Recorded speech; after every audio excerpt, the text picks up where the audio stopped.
Hello students, we have had in the last module we were actually learning about the spreading sequences, and this module we will mainly consider inside the generation mechanism of the maximal sequences based on the linear feedback shift register architecture.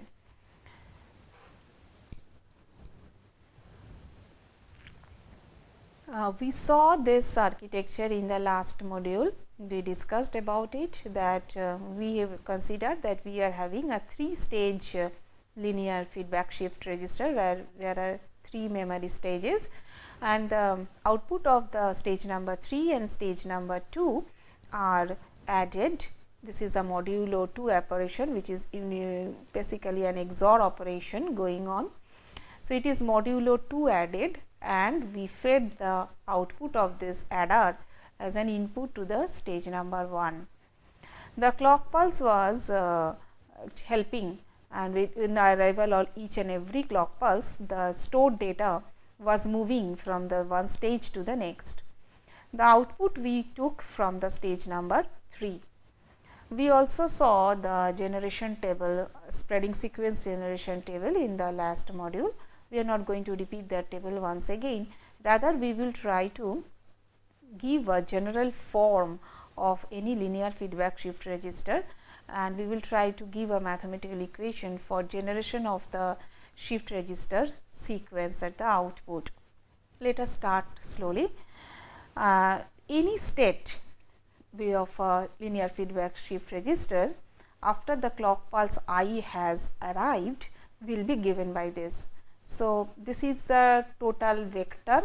Vector is talking about the combination of what is the combination of all the stage values.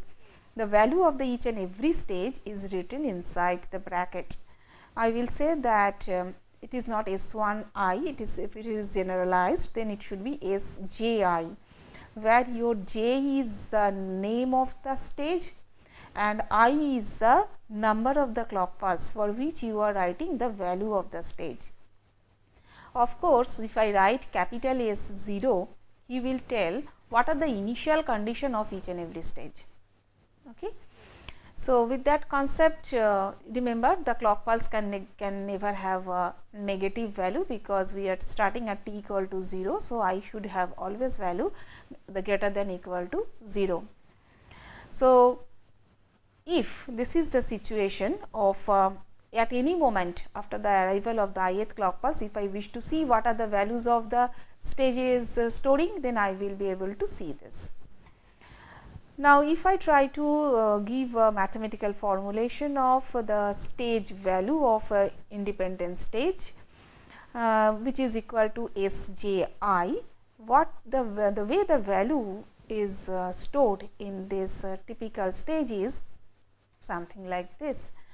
The value of Sj at the ith clock pulse is nothing but the value which was stored in j minus kth stage at the moment of I minus kth time, or I minus kth clock pulse.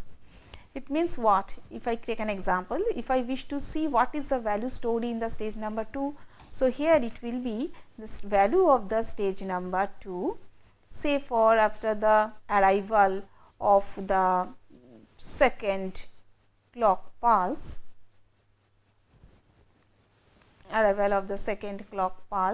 what will be it?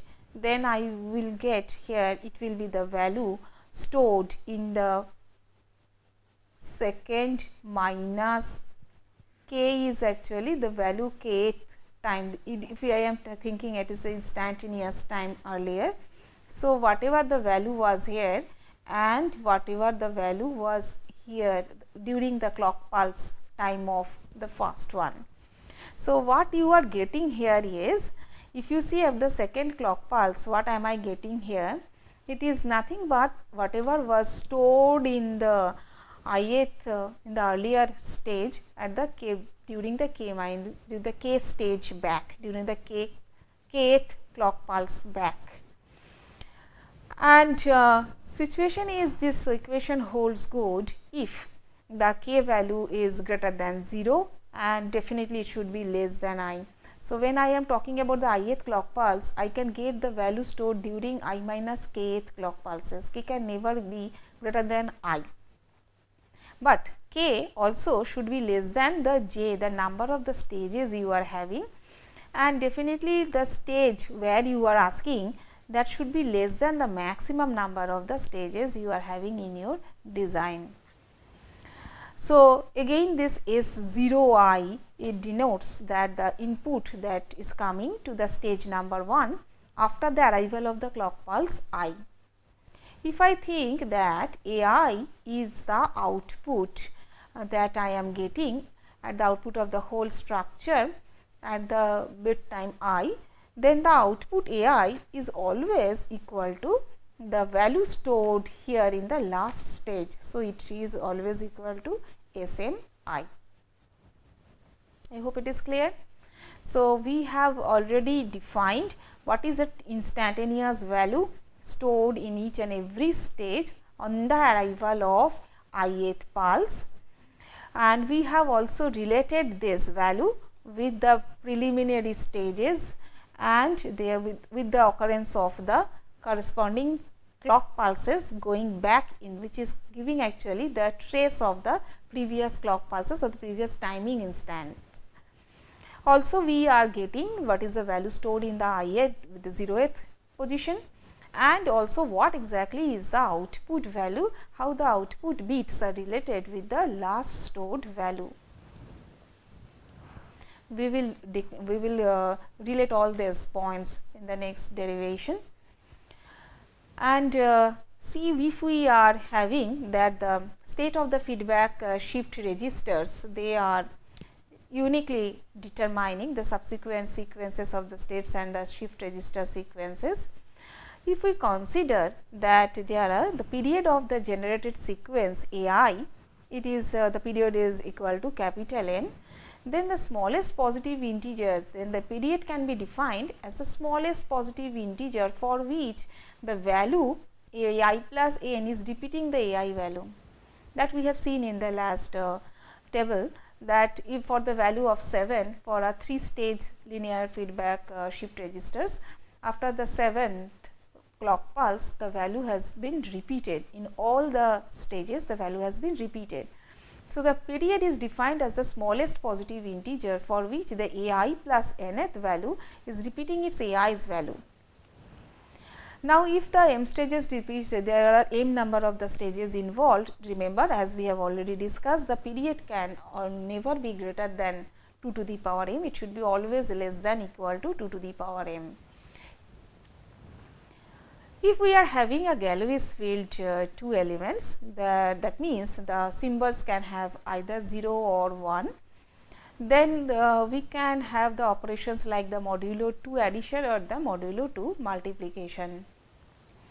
The binary operations would look like this.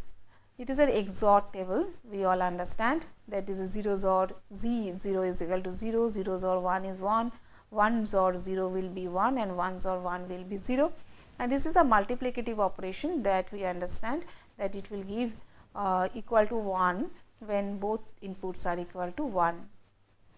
Here this operation is the modulo 2 operation.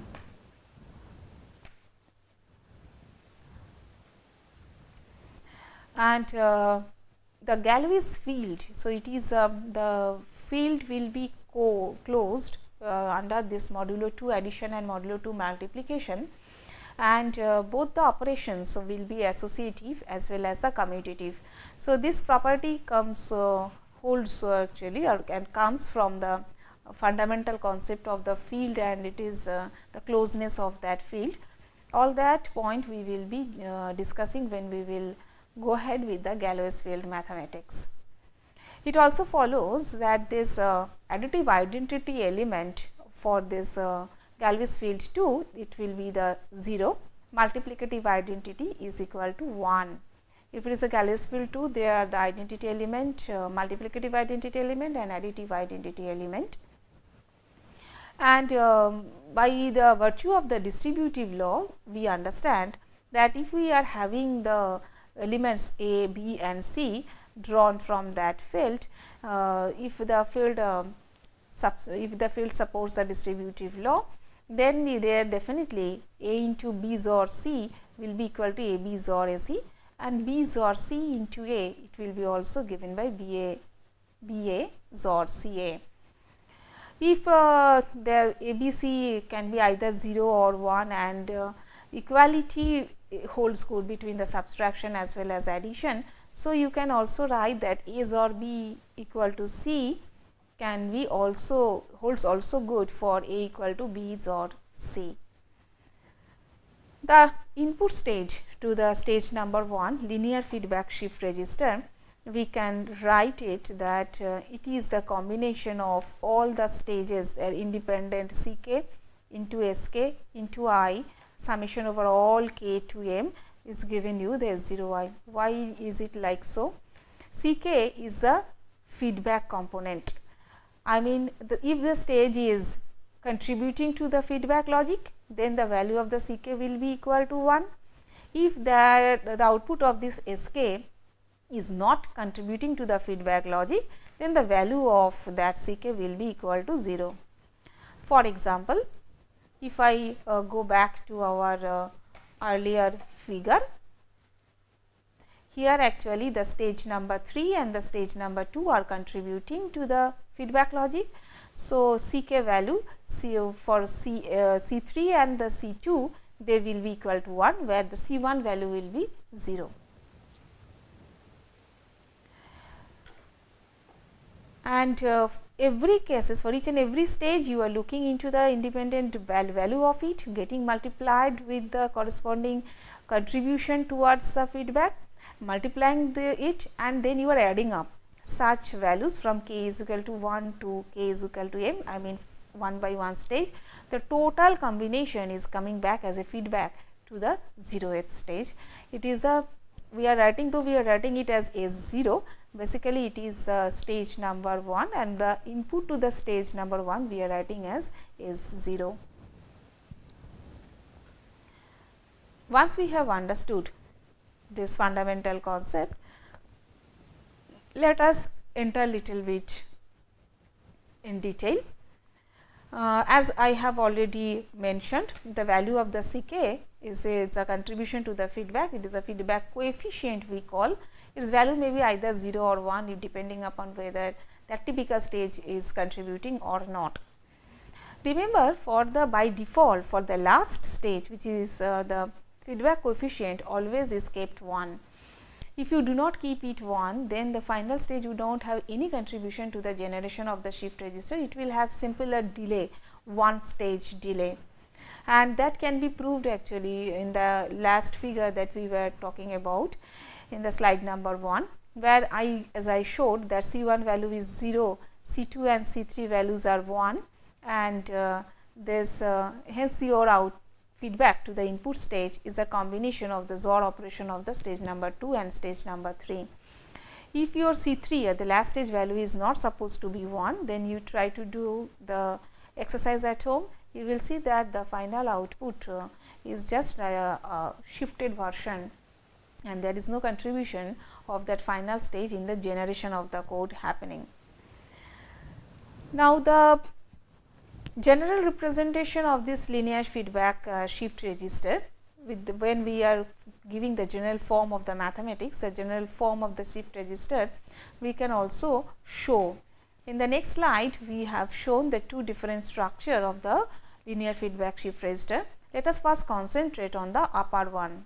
So, now we have increased the stages up to the number small m, and here we are seeing that the Cm value is always 1, and depending upon the logic scenario you wish to add, some of the switches who are actually now controlling the contribution of the corresponding stage in the feedback architecture, they are either closed or they are open.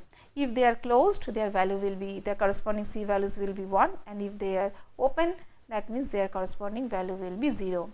And the corresponding stage will be contributing as a XORed, it will be XORed with the previous one, and the final XORed output will be fed back as the input to the stage number 1. Going by this, expression and explanation also we can come back. Now, we are now ready to develop slowly the output sequence. We understand the output value, output is equal to AM, and which is basically the direct value stored in the SMY, or the last stage of the value stored for the ith clock pulse in the last stage of the feedback shift register. And this holds good always whenever the I is greater than equal to M. When I is less than equal to M, you are basically getting the values which was stored in the initial situation. So, one by one the initial value will first come out. When I will go, the number of the clock pulse will cross the number of the stages involved in the design. Definitely you can think that whatever the last value stored is coming at the last stage, last memory stage, that will come out. And if I try to see the structure, then whatever the value coming in the equation, coming at the output, so it will be also getting stored in the as a input to the first stage also. How is it coming? The concept of this comes from the fact that this upper figure is not implementable easily and not hardware friendly.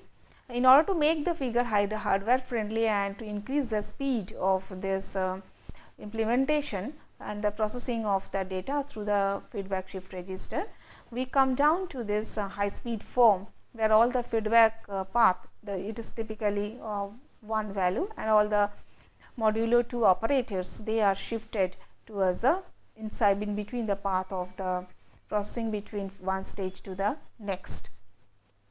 If this is the situation, then the value output here, whatever we are seeing as AI, and then AI will be basically whatever I am trying to see, that AI will be directly connected also with this input. But never mind, there we will come later, but currently what I am trying to see here is the value of the AI, what we are getting at the output. When I is actually less than M, for I less than equal to M, what I am getting at the output is basically the initial values stored one by one in the stages. So, at the first clock pulse, the stored value in the last stage, initial value of the last stage will come out. Second clock pulse, last but one stage's initial value will come out, and like that it will go on till you are reaching the value of I is coming equal to M. Then the first initial stage value of the first memory or the first stage will come out. If I utilize this concept, then for I less than equal to M, AI will be always S0 I minus M. Okay. And if this is the situation, if the I is like this, and hence I can substitute the value of the S0, because the value of S0 we have already seen in the last equation, in the last slide. The value of my S0 is given by this expression 1.13. So, if it is delayed now by I minus M, so it will be the same equation only changed by Sk I minus M, that we are substituting here in this place. And once this is there and we understand that the last stage value is basically the value of the coming output. So, Sm I minus k is finally can be replaced by A I minus k, and now actually you are getting a linear recurrence relation. Before I greater than equal to M, you are getting a linear relation, always you are getting a linear relation, that A I of this Ck A I minus k. And whatever you are getting for I less than M minus 1 is for A I it will be the value of the M I minus I of that stage. I hope it is clear. So, I repeat, then when the I is greater than equal to M, you are getting that M value stored, whatever was stored in the mth stage, and then I understand that the mth stage value whatever I got, it was actually the value of the which was fed as an input to the stage number 1 m clock back from the current clock I. So, I am writing A I is equal to my S0 I minus m. Then I substitute the value of S0 from the previously developed equation, which is Ck into Sk I minus m, and definitely from the last stage is equivalent to the output. So, we are coming down here, and this is a situation when I will be greater than equal to my number of the stage, clock pulse is coming exceeding the number of stage, and here if we are not exceeding stage, in between the stages we will get the m minus ith stored values for the 0 whenever whatever it was stored value for the 0th pulse. I mean, this is a initial situation or initial condition, initial value stored one by one in the all the stages.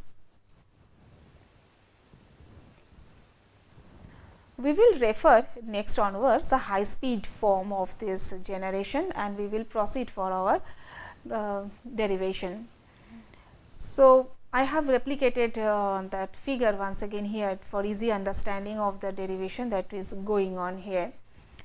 Remember that we understood that if we are changing the structure like this, bringing all the modulo 2 operator in between the stages and making the feedback path is equal to directly connected to the input, then at any stage Sj I am getting the value of Sj by the Sj I minus 1 I minus 1th stage value getting convolved with the corresponding switch value. This switch value is such that it is Cm minus j minus 1. You put a value, suppose if you are at j is equal to 2. So, 2 minus 1 you are getting the value stored in the stage number 1 for 2 minus 1 for the ith for first clock pulse. So, whatever the value was stored in stage number 1 during clock pulse number 1 getting convolved with your j is equal to was equal to 2 in our case. So, Cm minus 2 plus 1. So, it is Cm minus 1th value, and here you are getting the value of C1 of course, and if you are having certain values here, you are coming from this side to this side. So, basically you are clubbing or you are basically taking the value of the last switch and his corresponding multiplication of this last Sm value, which was multiplied with this value of the switch. So, Sm I minus 1. So, everywhere when you are computing the value of the second clock pulse, you are getting the input from the stage number 1 stored in the first clock pulse, also the value stored in the mth stage during the first clock pulse multiplied with the corresponding weight vector which is contributed by the switch, and then the modulo 2 operation of these two. So, this equation holds good when your I is greater than equal to 1, and also for the j stage j from the second stage onwards, because for first stage this equation does not hold good. First stage there is a direct input from the last stage itself. And so, if I start like this, so for S1 for stage number 1 and the ith value, this will be directly from Sm I minus 1, correct. If I keep on repeating this first expression, so suppose I am trying to follow it for Sm. For Sm I will get Sm I minus 1, m minus 1th stage for I minus 1th clock pulse getting convolved with the first value of the C1 and Sm I minus 1. Okay. So, Sm I minus 1 and the multiplication of this C1, all that will be multiplied and coming beside.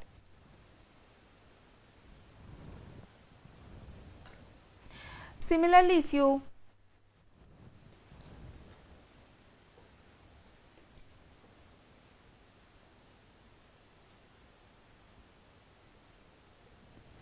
Similarly, if you proceed for your Sm minus 1, it will be giving the same way the connection between Sm minus 2, and every time with the Sm minus 2 you are getting the input from Sm for the previous clock pulse and getting multiplied with the C2. So, like that it is proceeding, and at last whenever you are ending up, you are coming with the expression like this. And if I keep on substituting the values here, suppose in the equation of Sm I am substituting from Sm minus 1, and inside that Sm minus 1 I have the values from Sm minus 2, and from Sm minus 2 I have having values from Sm minus 3. If I go on like that, you will be ending up with Sm minus I getting substituted the value of S1 I minus m plus 1 finally, and all these values will be added up. So, there is a XOR operation with the summing up term of the Ck and Sm I minus k, with the Ck and Sm I minus k, and then this guy is moving from k equal to 1 to m minus 1. So, you are having the contributions from C1 to Cm minus 1, k is varying from 1 to m minus 1. So, Ck and Sm I minus k. So, that is the way the whole part is getting formed. Okay. So, for each and every stage now I know how actually the data is getting accumulated, and it is processed also slowly one by one. We understand that AI will be the final stage output will be from SMI only, and if I now substitute from 1.17 like this from here, and then you utilize this AI will be always coming out from the last stage, and if I substitute this value in the last developed equation here. So, where I will be ending up with is this AI, where what I have done, this SMI I have substituted with AI, because that is the understanding, because AI here is directly coming out from SMI, and this expression also can be substituted by some term of AI, and this is another portion remaining in terms of AI minus k. So, finally, I can relate the last state equation with the output sequence. And since I understand the Cm is always should be equal to 1. So, this equation basically is coming same as we have derived earlier. So, this is a proof that the high speed form can also generate the same sequence like the previous non high speed form. I mean, this circuit and this circuit will give you the same sequence, only difference is that this will give you, this can generate the sequence at a very high speed. So, the two implementations now they are equivalent, that is the demand is, and however, this differential initial states and their different sequence states, they are really required for your successive generation. And if I keep on doing the successive substitutions into the first equation one by one, so what we will end up with is, when my clock pulse is varying between 1 to the less to the number of the stages, I mean 1 to m minus 1, when this is varying, then the expression will lead like this, because you are basically getting XORed with the initial state values of the previous stage, and substituting AI here for SM, AI is equal to SMI, and substituting AI minus k is equal to SMI minus k, all that. So, you will be ending up with Sj0, and using some binary arithmetic also for j is equal to m minus I, we will be ending up with J0, I mean the initial stage, and this is the equation ending up. So, SMI minus k will be governed by Sm minus j minus k with after all these substitutions, and here also I am coming from m minus I. So, I to j transformation has happened, nothing else. And now the last portion, we are trying to see whether we can highlight little bit over some properties of the generated sequence through this high speed linear feedback shift registers. Suppose you have generated two sequences from a same shift register. One sequence is A, combination of A0, A1 dot dot dot dot, and the other binary sequence is there B, who is the combination of B0 to certain value. And we define that there is a binary sequence which is now generated outside by doing the bit by bit modulo 2 operation of the sequence A and sequence B. And we write that the newly generated sequence D is given by A XOR B, and every component of the D, the ith bit, is generated by the bit by bit modulo 2 operation, as I told, for I greater than equal to 0.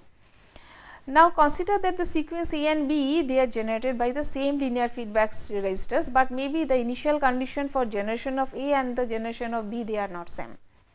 If that is the situation, for the sequence this D, and using this associative and distributive law of this binary field, we can show that the value, each and every any bit value D j can be replied, can be actually obtained by taking this C k A I minus k XORed with C k B I minus k, and as this is a associative and distributive law we are applying. So, the sum will come out, and the independence, if I take C k A I minus k, will be XORed with C k B I minus k.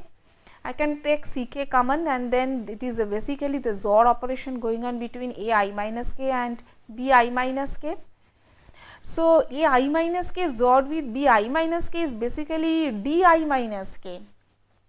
What is the final observation is, we understand that any jth instant data output which is of this newly generated sequence is also considering and also maintaining a recurring relation of its previous previous sequences.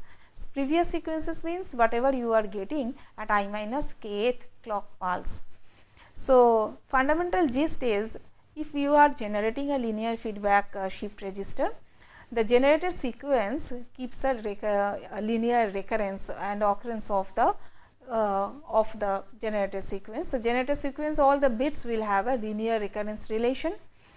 Even if you are generating the two different set of the sequences who are having two different initial conditions, both of them individually will keep a linear recurrence, and a new sequence which is generated by the XOR operation of these two sequences A and B, he will also have a linear recurrence relationship with the generated bits. All the generated bits will have a linear recurrence relationship with the previous bits. Next module, we will see in detail a little bit more about the properties of these maximum length sequences.